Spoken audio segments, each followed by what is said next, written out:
오늘은 사순절 절정을 향하여 시리즈 네 번째 말씀입니다. 오늘 말씀의 제목은 안심과 두려움 사이입니다. 오늘 말씀은요, 성경 퀴즈로 좀 말씀 시작해 보려고 합니다. 퀴즈이기 때문에 정답자가 있으시면 상품을 드리도록 하겠습니다. 정답자에 따라서 올영 상품권이 되든 CU 상품권이 되든 이렇게 하도록 하겠습니다. 네, 퀴즈 문제입니다.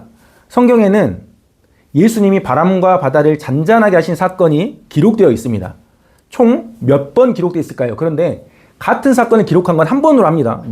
여기저기 있는 거 다 합해서가 아니라 각각의 개별적인 사건 몇 번이 있을까요? 네, 아시는 분? 3번. 아시는 분? 네.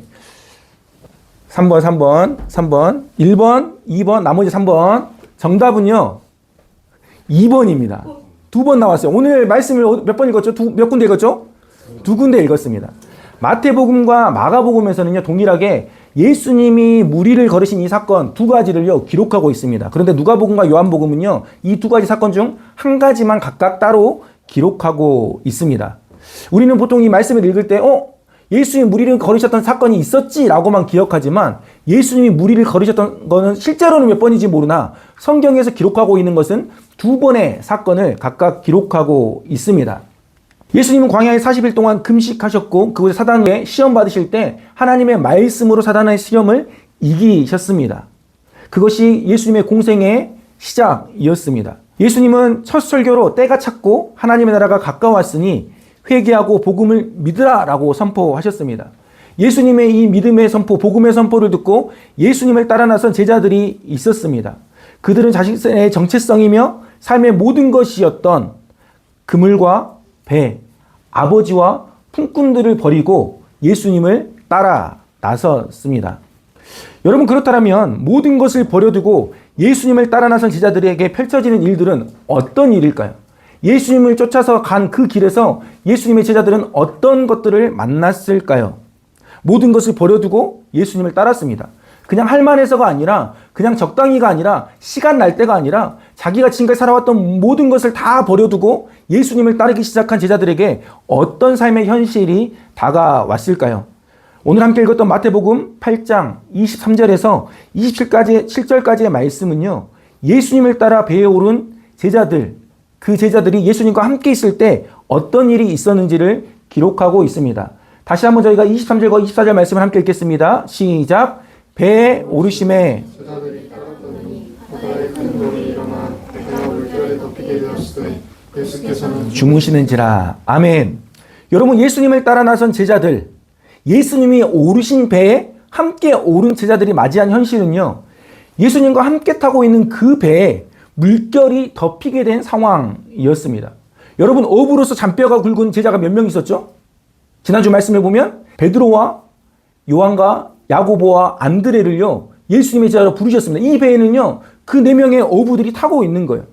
하지만 그들에게조차 이 상황은요, 엄청난 위험이었습니다. 어쩌면 그 4명의 어부 제자들은 이제 우리가 앞으로 어떻게 될 것인가에 대하여 더욱더 잘 알고 있었을 겁니다.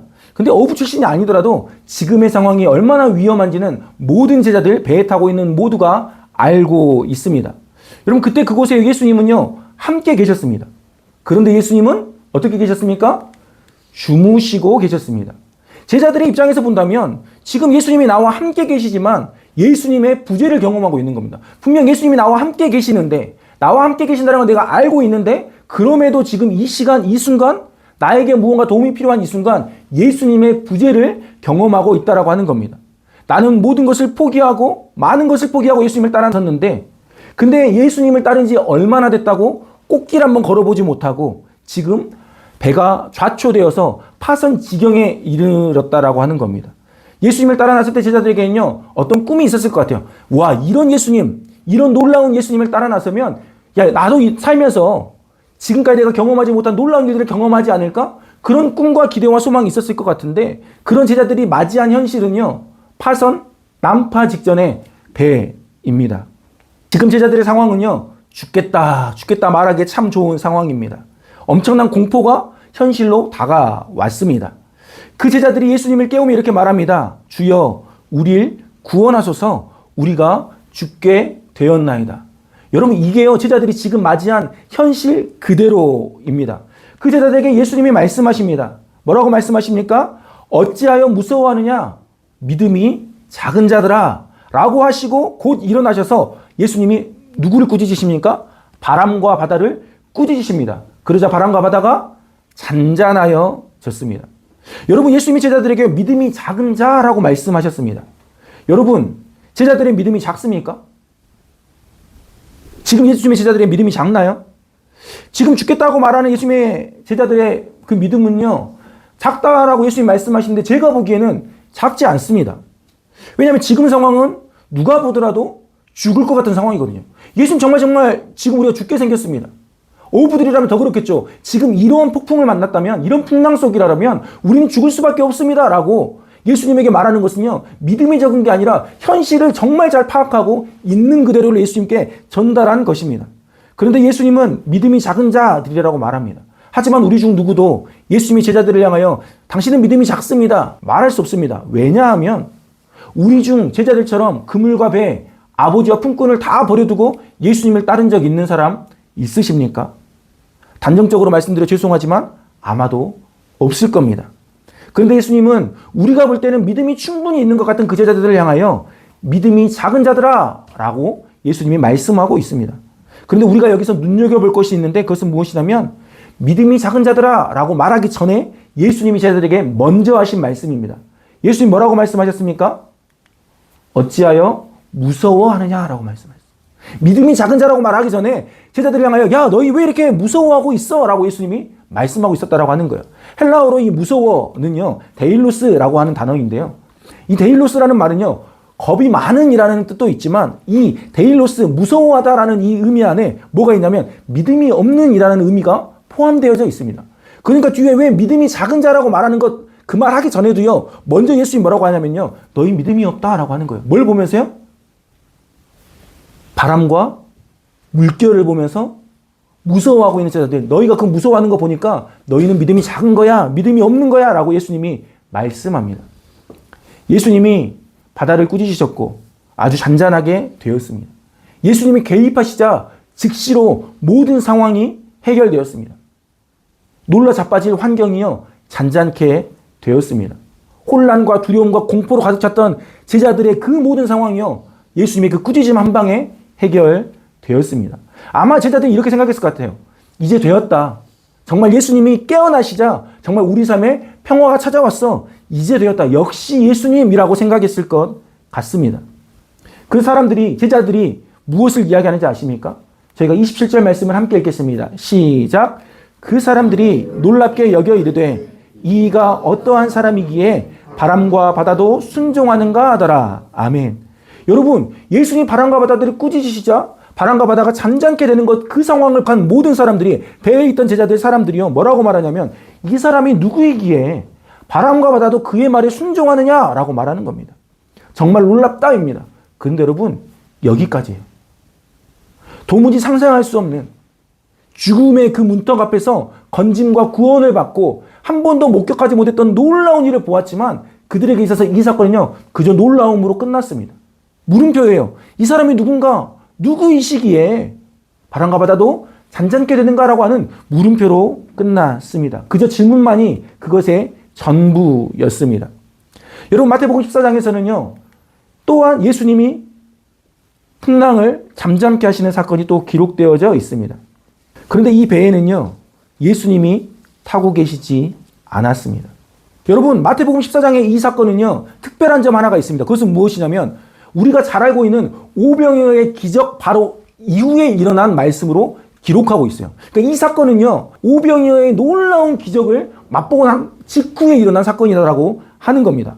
마태복음, 마가복음, 요한복음이 예수님이 풍랑을 잠잠케 하시고 베드로가 무리를 걸었던 그 사건을요 오병이어 기적 다음에 기록했다라고 하는 이야기입니다. 여러분 오병이어 사건은요 예수님이 일으키셨던 놀라운 기적 중에서도요 특별한 기적이었습니다. 왜냐하면 대부분의 기적들은요 예수님이 바로 일으키셨어요. 여러분 병자를 일으키실 때 제자들을 사용하셨습니까? 아니에요. 대부분의 병자를 고치실 때 예수님이요 말씀으로 고치시든 그 눈을 문지러 만지시든 그렇게 고치셨어요. 중풍병자를 고치시고 일으키실 때도 예수님이 제자들에게 무엇 하라고 하신 것이 아니라 예수님이 말씀으로, 예수님이 만지심으로, 예수님이 명령하심으로 병자들의 병이 고쳐졌습니다. 여러분들 오병이의 기적은요, 제자들의 참여형 기적이었어요. 예수님이 오병이의 기적을 일방적으로 하지 않고 제자들을 통해서 제자들과 함께 오병이의 기적을 일으켰다고 하는 겁니다. 여러분, 예수님이요, 예수님의 제자들의 오병이의 기적이 끝나자마자 서둘러서 강 건너편으로, 이 바다 건너편으로 건너가게 하십니다. 배를 태워서 보내세요. 여러분, 그 배에 탄 제자들이요, 어떤 이야기 했을까요? 여러분이 지금 오병이의 기적에 참여한 제자들이에요. 그럼 여러분, 다시 그 배를 타고 지나가면서 여러분 그 배 위에서, 배 안에서 여러분 어떤 이야기 하시겠어요? 딴 이야기 하시겠습니까? 오병이의 기적 이야기하지 않았겠습니까? 내가 바구니 몇 개를 날랐는지 알아? 내가 얼마나 많은 물고기와 보리떡을 떼어줬는지 알아? 야, 그 사람들의 눈이 어땠는지, 그 사람들이 어떤 이야기를 했는지, 야, 정말 예수님 정말 대단하신 것 같아. 정말 어마어마한 놀라운 기적, 오병의 기적을 경험한 그 제자들이요, 타고 있는 배에 다시 풍랑이 입니다. 거센 파도가, 거친 바람이 여러분 불어옵니다. 여러분, 그들이 탄 배가요, 육지에서 수울이나 떨어져 왔습니다. 여러분, 요한복음에서는요, 이 사건을 기록하면서 12월이라고 되어 있어요. 그러니까 이제 막 배를 놓쳐 나아갔는데 풍랑이 분 것이 아니라 이미 깊은 바다 가운데로 들어왔을 때의 이야기다라고 하는 겁니다. 돌아설 수 없습니다. 돌이켜 갈 수도 없어요. 진퇴양난이죠. 그런데 이 파도 앞에서, 이 폭풍 앞에서, 이 풍랑 앞에서 제자들은 또다시 두려움 가운데 맞닥뜨립니다. 여러분, 마가복음 6장 48절에서는요, 이렇게 기록합니다. 한번 읽어볼까요? 함께 읽겠습니다. 시작. 바람이 거스름으로 제자들이 힘겹게 노젓는 것을 보시고 밤 사경쯤에 바다 위로 걸어서 그들에게 오사 지나가려고 하시매. 여러분, 이 배에는요, 예수님이 계시지 않았어요. 예수님은 혼자 육지에 계시고 제자들만 배 태워 보내셨어요. 여러분, 예수님도 없는 그 배에서 제자들은 더 큰 두려움 가운데 있었습니다. 이때 예수님 어디 계셨을까요? 육지에 계셨죠. 예수님 무엇하고 계셨을까요? 성경에서는 기도하고 계셨다라고도 하지만 제자들을 보고 계셨습니다. 제자들이 풍랑을 맞이하여서 거센 물결을 맞이하면서 그것을 헤쳐내기 위하여서 두려움 가운데서도, 고난 가운데서도 노젓고 계시는 것을요, 누가 보고 계셨다고요? 예수님이 보고 계셨다라고 하는 거예요. 그리고 예수님이 그 풍랑 가운데로, 그 거친 물살 가운데로, 그 험난한 바람이 불어지는 그 폭풍 가운데로 예수님이 걸어서 노젓고 있는 제자들에게 찾아오셨습니다. 그 시간이요, 밤 사경쯤이다라고 합니다. 여러분, 이 시간은요, 우리 시간으로 새벽 3시에서 6시쯤까지입니다. 여러분, 해가 뜨기 전에, 동 뜨기 전이요, 가장 어둡다고 하잖아요. 근데 이때요, 예수님이 걸어오시면 예수님이 보였을까요? 여러분, 아마 잔잔한 바다 위에서도요, 예수님을 분별하기가 쉽지 않았을 거예요. 그런데 험난한 파도가 물결이 치고 엄청나게 센 바람이 불고 있는 그곳에서 예수님이라고 분간되지 않았을 거예요. 제자들은요, 유령이라 생각했어요. 지금도 충분히 공포스럽고 두려운데 또 하나의 공포와 두려움이 찾아온 거예요. 유령이다. 여러분, 지금도요, 바닷가에 가면요, 미신이 굉장히 많습니다. 배를 타고 바다에 어업에 종사하는 분들이 나아갔다가요, 파도를 만나고 풍랑을 만나서요, 배가 파선하고 흔들려서 바다에서 돌아오지 못하고 하는 일들이 너무나 많았기 때문에 수많은 미신들이요, 바닷가에 가면 더욱더 많습니다. 여러분, 제자들은 아마 그 유령을 보면서 어쩌면 생각했을 수 있어요. 어렸을 때부터 들었던, 야, 우리가 그 유령을 만났다. 야, 바다에 이렇게 있을 때 유령이 나타난다더니 유령이 나타난다 보다 라고 생각했을 수 있을 것 같습니다. 근데 그때 예수님이요, 말씀하십니다. 예수님이 말씀하세요. 유령이라고 말하는 그 제자들에게, 두려워하는 제자들에게 예수님이 말씀하세요. 예수님 뭐라고 말씀하신지 아십니까? 안심하라, 나니 두려워하지 말라라고 말씀하세요. 폭풍 가운데 제정신이 아닐 때예요. 혼란 가운데 있을 때예요. 어찌할 수 없는 때예요. 내 손에 노를 꼭 잡고 어떻게든 이것을 이겨내보고자 온 힘을 다해서 노를 젓고 있을 때 유령 같은 존재가 무언가를 이야기하는데 그 목소리가 누구의 목소리예요? 예수님의 목소리예요. 베드로의 귀에요, 안심하라, 많이 두려워하지 말라라가요, 유령이 말하는 말이 아니라 예수님이 지금 찾아오셔서 나에게 말씀하시는 것처럼 들렸다라고 하는 거예요. 누구의 목소리요? 예수님의 목소리로. 그래서 베드로가 예수님께 말씀합니다. 예수님, 주여, 만일 주님이시거든 나를 명하셔서 물 위로 오라 하소서라고 베드로가 예수님께 이야기합니다. 당신의 목소리를 들으니까 예수님 같으니까 예수님께 이야기하는 거예요. 예수님, 정말 예수님이시면, 정말 주님이시면 나를 지금 당신이 있는 그 물 위로 오라 하소서. 여러분, 베드로가요, 거의 솔직히 말하면 이 설교 중에서 제가 지웠는데 미치지 않고서야 여러분 지금 풍랑 가운데 배 안이 안전합니까? 배 밖이 안전합니까? 죽을 것 같아도 배가 부서질 것 같아도 그 직전이어도 적어도 배가 더 안전하지 않겠습니까? 근데 베드로가요 주님이시거든이라고 말하면서 뭘 이야기하는지 아세요? 나를 여전히 폭풍 가운데 있는 풍랑 가운데 있는 그 물 위로 바다 위로 오라고 말씀해 주십시오 라고 베드로가 주님께 말씀하고 있습니다. 여러분 그러실 수 있겠습니까? 근데 베드로는 그렇게 예수님께 요청하고 있어요.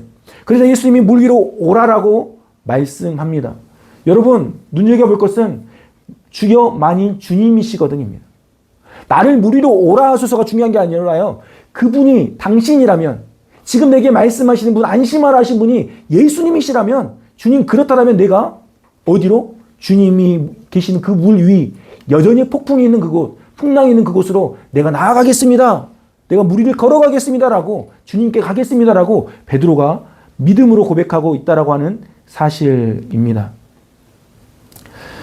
베드로는 8장에서 앞서 있었던 물 위에서 예수님이 주무시고 계시던 그때에 그 풍랑 가운데서 예수님이 바람과 바다를 꾸짖으실 때 어떤 일이 일어나는지를 생각했을 겁니다. 맞아 주님이시라면 지금 우리 죽게 생겼는데 우리가 노를 저어봤자 아무 일도 일어나지 않는데 예수님이 맞다면 우리는 살 수 있어. 주님이시다라면 나를 죽게 오라 하소서라고 이야기하는 겁니다. 이것은요 이상한 이야기가 아니라 예수님이라면 당연한 이야기가 되는 거죠. 왜? 나는 이미 한번 그 풍랑을 그 폭풍을 잠잠케 하시는 예수님을 경험했기 때문입니다. 예수님 베드로에게 오라 합니다. 여러분이 베드로입니다. 예수님이 여러분에게 베드로에게 오라라고 했습니다. 그럼 여러분은 해야 할 것이 무엇입니까? 뭘 해야 할까요? 먼저 배에 있는 내 손에 꽉 쥐고 있는 노를 놓아야 합니다. 예수님께 나아가려면요 내 힘으로 이 험한 폭풍을 어떻게든 이겨보려고 내 손에 꽉 쥐고 있던 노를요 내 손에서 놓아야 합니다. 그리고 나서 한 걸음 한 걸음 배 밖으로 물 위로 내 걸음을 내딛어야 합니다. 여러분 내 손에 있는 그물을 내려놓았던 어부 베드로가 이제는 내 손에 있는 노를 놓고 예수님께 걸어가게 시작합니다. 여러분 믿음의 걸음을요 걷습니다.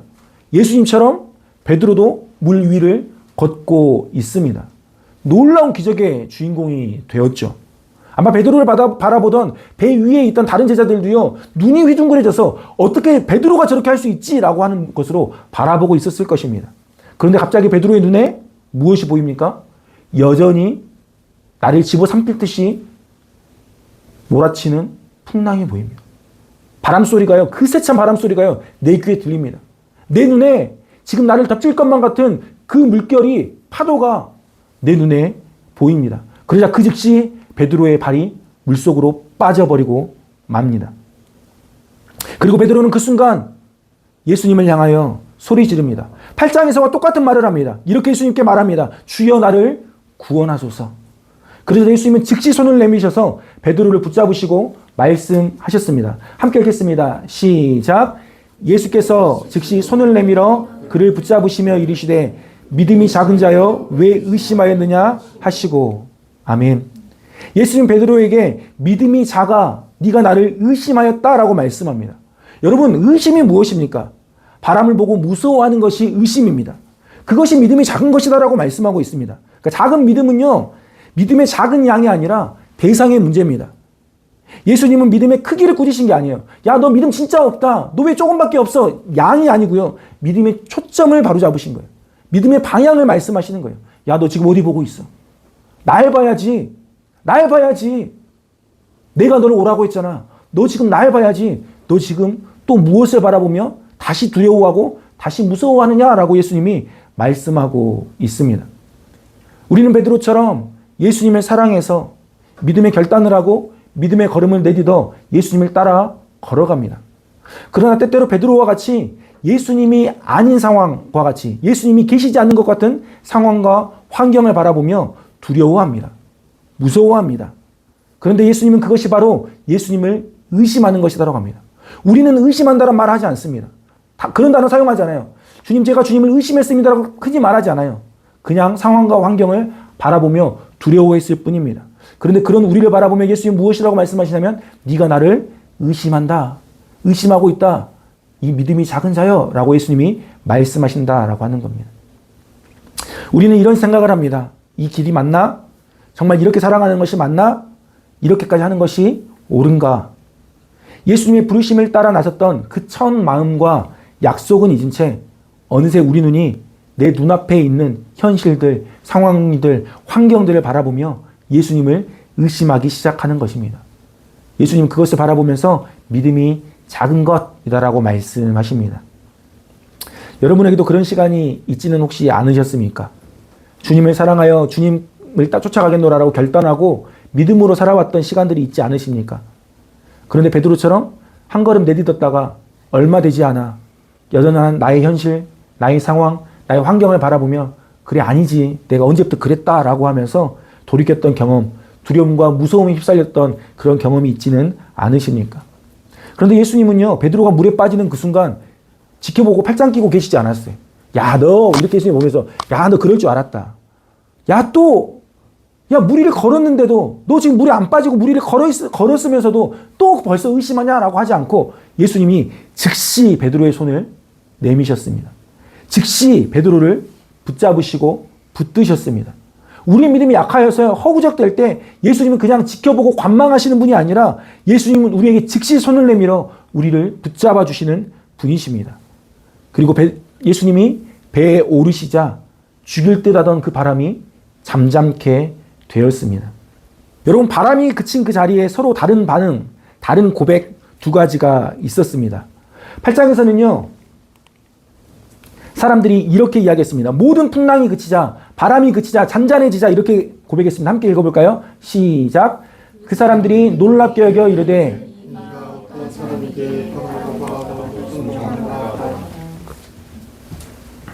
여러분 물음표입니다. 그런데 14장에서는 두 번째 풍랑에서는 베드로가 물 위를 걸은 그 사건에서는 사람들이 이렇게 이야기합니다. 함께 읽겠습니다. 배에 있는 사람들이 예수께 절하여 이르되 아멘. 예수님께 절하면서요 진실로 하나님의 아들이시다라고 고백하고 있습니다. 물음표였던 제자들이요 느낌표로 확신으로 변화되었습니다. 이 사람은 누구지? 어떤 존재지? 물음표로 끝났던 제자들의 그 삶의 고백이 이제는 하나님의 아들이시다라는 확신으로 변화되었다라고 하는 겁니다. 온 세상을 주관하시는 하나님이심이 드러난 사건이었습니다. 창조 세계가 예수님의 말씀에 순종을 합니다. 혼란이 사라지고 평안이 찾아옵니다. 예수님께서 바다 위로 걸어오셔서 유령인 줄 알고 놀라 무서워하던 제자들에게 하셨던 말씀, 여러분 어떤 말씀인지 기억하십니까? 안심하라, 나니 두려워하지 말라였습니다. 여러분 베드로는요, 물 위를 걸었던 베드로는요, 그 예수님의 목소리를 듣고요, 안심했습니다. 안심했어요. 그 풍랑 속 여전한데도요, 예수님의 목소리를 듣고요, 안심했어요. 안심하라 하시니까 안심했단 말이에요. 그리고 혼란과 공포밖에 없었던 베드로의 삶에 평안이 찾아오고 물 위로 걷을 용기, 믿음을 내어서 걸어가기 시작했습니다. 사랑하는 사등교회 성도 여러분, 오늘 우리의 믿음은 안심과 두려움 사이 어디쯤입니까? 여러분 오늘 안심하고 계십니까? 안심하라, 나니 두려워하지 말라라는 주님의 음성을 듣고 여러분 안심하고 계십니까? 아니면 여전히 어떤 문제, 어떤 해결되지 않는 것 때문에 여러분 두려워하고 계십니까? 우리의 삶은요, 이 안심과 두려움 사이를요, 끊임없이 왔다 갔다 하는 것 같아요. 때로는 주님의 음성을 듣고 말씀을 듣고 안심하며 믿음으로 걸었다가도 오늘 베드로처럼 여전한 폭풍과 여전한 상황과 환경을 바라보면서 또한 두려움 쪽으로 다가가는 것 같아요. 그런데 주님은 다시 한번 우리에게 말씀하신 것 같아요. 안심하라. 나니 두려워하지 말라. 주님이 말씀하신 그 음성을 우리가 들을 수 있기를 간절히 소망합니다. 주님은 우리에게 계속해서 안심해. 나야. 내가 너와 함께하고 있어. 내가 너를 바라보고 있어. 안심해라고 말씀하시는데 그게 주님의 음성인지도 모르고 여전히 다른 것 바라보고 있다면 오늘 우리가 간절히 바라고 소망하는 것은 안심하라. 나니 두려워하지 말라라는 그 주님의 음성이 오늘 우리의 삶의 순간순간마다 우리의 삶 가운데 들려지기를 소망합니다. 여러분, 오늘 거센 바람과 거친 물결이 내 삶을 침식해오고 내가 타고 있는 배를 두 쪽 낼 것 같고 나를 보호해주는 이 배가 파산할 것 같은데 예수님은 함께 계시지만 여전히 주무신 것만 같게 느껴지시지는 않습니까? 아니, 예수님이 배에 함께 계신 것 같기라도 하면 다행인데 때로는 예수님은 나와 함께 계시지 않는 것처럼 보이지는 않습니까? 이런 생각합니다. 꼭 예수님 이럴 때 아무 말씀 안 하시더라. 꼭 이럴 때 기도해도 예수님은 아무 말씀 안 하시더라. 그런 때가 있습니다. 그러면서 우리는 이런 생각하는 것 같습니다. 주님 나를 부르셨으면 끝까지 책임지셔야지. 부를 때는 무언가 다 해주실 것처럼 그 길 따라가면 다 될 것처럼 그런 마음 주시더니 내가 막상 걸어가니까 꽃길 아니라 평범한 길도 아니고 왜 풍랑만 거듭거듭 찾아오는지 예수님이 원망스럽지는 않으십니까? 사랑하는 여러분, 예수님은 주무시고 계신 것이 아니라 제자들과 함께 그 풍랑 가운데 계셨습니다. 예수님은 홀로 안전한 곳에 계시면서 제자들이 어떻게 하는지 두고만 보셨던 분이 아니라 그 제자들이 힘겹게 노젓는 것을요 지켜보고 계셨습니다. 그리고 예수님은 제자들이 사투를 벌이고 있는 그곳에 세찬 바람과 물결을 다 뚫고 물 위를 걸어 제자들을 찾아오셨습니다. 그리고 예수님이 배에 오르자 예수님이 그의 인생에 개입하시자 즉시로 모든 상황과 환경은 잔잔케 되었습니다. 어떤 사람은 놀라워하며 물음표로 끝났습니다. 그런데 어떤 사람은 예수님께 절하며 진실로 하나님의 아들이십니다라고 하는 놀라운 믿음의 고백을 했습니다. 오늘 우리 삶에 일어나는 크고 작은 일들이 그저 어쩌다 일어난 일들로 운 좋게 갑자기 바람과 물결이 멈췄다라고 하는 것으로 끝나는 인생이 있고 또 어떤 인생은 오늘 내 삶에 행하신 하나님의 놀라운 개입과 일하심을 하루하루 내 삶에 새겨가는 사람들이 있습니다. 여러분 마태복음 14장 22절에서 33절 말씀을 보면 즉시라는 말이 3번 반복되고 있습니다. 예수께서 즉시 제자들을 건너편으로 보내셨습니다. 또한 예수께서 즉시 안심하라 말씀하셨습니다. 그리고 또한 예수께서 즉시 손을 내밀어 베드로를 붙드셨습니다. 예수님께서는 즉시 행하셨지만 제자들에게서는 이것이 즉시가 아니었습니다. 제자들 입장에서 보면 한 번만 즉시였습니다. 예수님이 즉시 제자들만 배에 태워서 보내시는 그때만 예수님이 즉시 행하신 것 같습니다. 그런데 제자들이 볼 때 나머지 2번요. 무엇입니까? 거센 바람과 거센 물결 가운데 노저으며 고난 가운데 있을 때는 예수님이 즉시 말씀하시지 않았던 것 같습니다. 그리고 베드로가 바다 위를 걷다가 빠졌을 때 예수님은 즉시 손 내밀어 건져 올리셨지만 베드로 입장에서는 내가 빠지기 전에 예수님이 먼저 나를 좀 붙잡으셨으면 더 좋았을 텐데 라고 생각하며 예수님은 즉시 행하지 않으시는 분이다라고 오해하고 있을 수 있습니다. 예수님은 항상 함께 계실 때도 주무시기나 하고 위험한 바다로 재촉하여 보내신 분이십니까? 혹시 여러분도 그런 의심 갖고 계시지 않습니까? 우리에게 믿음이 없다면 그것은 우리가 예수님을 의심하고 있기 때문입니다. 여러분, 무리를 걷는 방법은 딱 하나 있습니다. 그것은 무엇이냐면 예수님이 오라 하실 때 내가 안심하고 내 한 걸음을 내딛는 겁니다. 오늘 말씀을 듣는 가운데 주님이 나에게 오라라고 말씀하시는, 생각나게 하시는 여러분 어떤 영역들이 있으십니까? 일터나 가정, 학교, 관계, 혹은 준비하고 있는 시험, 기타 등등. 주님이 오늘 나에게 오라 말씀하셨다면 우리가 바람과 물결이 아닌 오라 하신 주님의 음성을 듣고 그 말씀에 의지하여 안심하고 그 길을 향하여 한 걸음 내딛기를 간절히 소망합니다. 여전히 풍랑이 보이고 여전히 많은 어려움들이 보이지만 그곳으로 예수님이 나에게 오라 하셨다면 그것으로 여러분 안심하시면 됩니다. 예수님이 말씀하셔서 내딛은 걸음, 시작한 일이지만 우리 삶의 풍랑이 있는 거친 파도가 우리의 노젓는 힘으로는 결코 이기지 못하는 순간이 분명 찾아올 겁니다. 한 번만 아니요. 2번만 아니요. 셀 수도 없이 찾아올 것입니다. 때로는 예수님이 함께 계시는 것 같기도 하고 어떤 때는 너무 힘들어 주님이 계신지도 않은 것처럼 여겨질 수도 있습니다. 하지만 그 풍랑의 때, 그 풍랑을 이겨내는 그때가 하나님을 만나고 하나님의 살아계심과 함께하심, 지키심과 보호하심을 경험하는 때입니다. 제가 군대를 다녀왔습니다. 제가 03군번입니다. 03군번. 2003년도에 군에 입대를 하고 2005년 4월 16일 날 저녁이었습니다. 그런데 제가 군대 갔을 때 저는 주특기를 배정받지 않고 갔어요. 그래서 저 같은 경우는 어떻게 배정을 받았냐면 그냥 그 배정된 부대에서 어떤 것이든 할 수 있었어요. 근데 제가 어떤 것을 하겠냐라고 물어볼 때마다 한 가지만 물어봤습니다. 제가 매주 예배 드리러 갈 수 있습니까?만 물어봤어요. 그리고 다른 것들 중에 그럴 수 없다라고 하는 편한 보직들은 다 제끼고 마지막에 종착점으로 도착한 곳은 어디냐면 제가 공병부대를 나왔는데 제일 빡센 부대였어요. 제일 위험하고 힘든 일을 하는 곳이었습니다. 제가 그 부대에서 2년 동안 군 생활을 했습니다.